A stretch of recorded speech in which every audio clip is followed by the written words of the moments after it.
ગૃહ રાજ્યમંત્રી Harsh Sanghavi Surat police control રૂમની મુલાકાતે આવ્યા હતા અને ટ્રાફિક મામલે પોલીસ કમિશનર સહિત ટ્રાફિક વિભાગના અધિકારીઓ સાથે બેઠક કરી હતી। સુરતમાં દરેક ટ્રાફિક પોઈન્ટ પર સિગ્નલ મુજબ વાહન ચાલકોએ વાહન ચલાવતા જોવા મળે છે। વાહન ચાલકો આ મામલે નિયમ મુજબ વાહન ચલાવે છે કે નહીં તે બાબતે સુરત પોલીસ કંટ્રોલ રૂમમાંથી દરેક પોઈન્ટ પર સેવા બજાવતા ટ્રાફિક પોલીસ કર્મચારી અને ટીઆરબી જવાનોને સૂચનો કરવામાં આવે છે। જે બાબતે રાજ્ય ગૃહમંત્રી હર્ષ સંઘવી સુરત પોલીસ કંટ્રોલ રૂમની મુલાકાતે આવ્યા હતા અને ટ્રાફિક મામલે પોલીસ કમિશનર સહિત ટ્રાફિક વિભાગના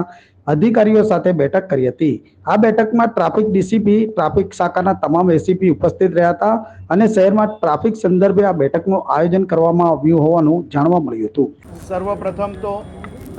હું મારા સુરત શહેરના સૌ નાગરિકોને ખૂબ ખૂબ અભિનંદન આપું છું,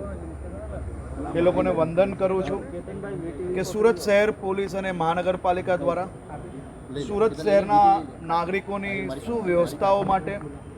ટ્રાફિકના વધુ વ્યવસ્થિત રીતે પાલન થાય તે માટે જે નવા ટ્રાફિક સિગ્નલ્સ લગાડવામાં આવ્યા તેને સુરત શહેરના નાગરિકોએ ખૂબ સારી રીતે પાલન કરતા સૌને નજરે પડ્યા। હું આ શહેરના નાગરિકોને એટલે અભિનંદન આપું છું કે સુરત શહેરના નાગરિકો જ્યારે ટ્રાફિક સિગ્નલ પર રાત્રે 12 વાગે બી રેડ લાઇટ જોતાની સાથે જો ઊભા રહી જાય એ આપણા શહેરના લોકો માટે જે ઉનાળાનું વેકેશન પૂર્ણ કરીને સુરત પરત ફર્યા તેવા લોકોને અચાનક આ સિગ્નલ જ્યારે દેખાય અને લોકો ઊભા દેખાયા તો એ લોકો માટે બી આ એક નવા દ્રશ્ય હતા। અને સાથે સાથે હું મારા શહેરીજનોને એટલે આભાર માનું છું કે આપ સૌ લોકોને આ નવી ટેકનોલોજી જોડે જે સિગ્નલો મૂકવામાં આવી છે તેના કારણે ક્યાંક ને ક્યાંક અગવડતા પડી રહી છે। એક સાથે જ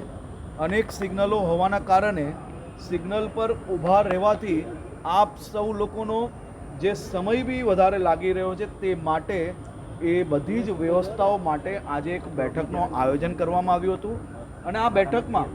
અનેક વિષયો પર નિર્ણયો લેવામાં આવ્યા છે। એ વિષયોમાં ખાસ કરીને આ સિગ્નલ જે વધારે ટ્રાફિક રહેતા વિસ્તારો છે, જેમ કે વરાછામાં સવારે ખૂબ મોટી સંખ્યામાં રત્ન કલાકારો આવતા હોય છે, બપોરે પાછા ભોજન માટે જતા હોય છે, તો વરાછા વિસ્તારની અંદર આખા દિવસમાં એ સિગ્નલને ટીમ સુરત દ્વારા 7 અલગ અલગ પ્રકારના સમયો સેટ કરવામાં આવી રહ્યા છે, જેમાં વધુ ટ્રાફિકમાં સીધી વાત છે, સાચી વાત છે, થોડુંક સમય ઊભું રહેવું પડ્યું છે અને દિવસે ને દિવસે આપણે વ્યવસ્થાઓને સુધારીને વધારે સમય લોકોએ ના ઊભું રહેવું પડે તે માટેનો પ્રયાસ બી કરી રહ્યા છે। વરાછાની અંદર 7 ઝોન છે, એ જ રીતે શહેરના અલગ અલગ રોડો પર વેસુ વિસ્તાર છે, સ્કૂલો અચાનક ચાલુ થઈ, 1000થી વધારે વેનો અને બસો જો અવર જવર કરતી હોય તો વહેલી સવારે ત્યાં સ્કૂલના ટાઈમે શું ટાઈમિંગ હોવો જોઈએ, સિગ્નલ કેટલું બંધ રહેવું જોઈએ, કેટલું ખુલવું જોઈએ, સ્કૂલથી પરત ફરતા લોકો માટે કયો ટાઈમ હોવો જોઈએ, અનુવ્રત દ્વારથી ટેક્સટાઇલ માર્કેટ સુધી, મજૂરા ગેટથી ટેક્સટાઇલ માર્કેટ સુધી, આપણો આ કેનલ રોડ છે ત્યાંથી ટેક્સટાઇલ માર્કેટ સુધી,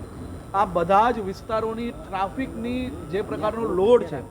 અને એની સામે એને કયા પ્રકારે અને કયા સમયે કેટલું વખત બંધ રાખવું, કેટલો ખોલવો, એની અનેક સિગ્નલો પર મેન્યુઅલ સિગ્નલ કરીને બી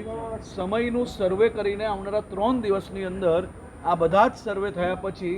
સર્વેના આધારિત આપણે સિગ્નલના સમયની અંદર થોડોક બદલાવ આપણે લાવશો અને ધીરે ધીરે આપણે સૌ સુરતીઓ સાથે મળીને, મારે આપ સૌને જણાવવું છે, મેં એક સર્વે કરવાનું જણાવેલું હતું અને શહેર પોલીસ અને મહાનગરપાલિકાને એટલે હું અભિનંદન આપું છું। આપ સૌ લોકોનો સમય જરૂરથી બગડ્યો હશે, સમય આપણે ક્યાંક ને ક્યાંક રાહ બી જોવી પડી હશે, પરંતુ આપણી આ નવી વ્યવસ્થાના કારણે ગયા વર્ષે આ મહિનામાં, આ વર્ષે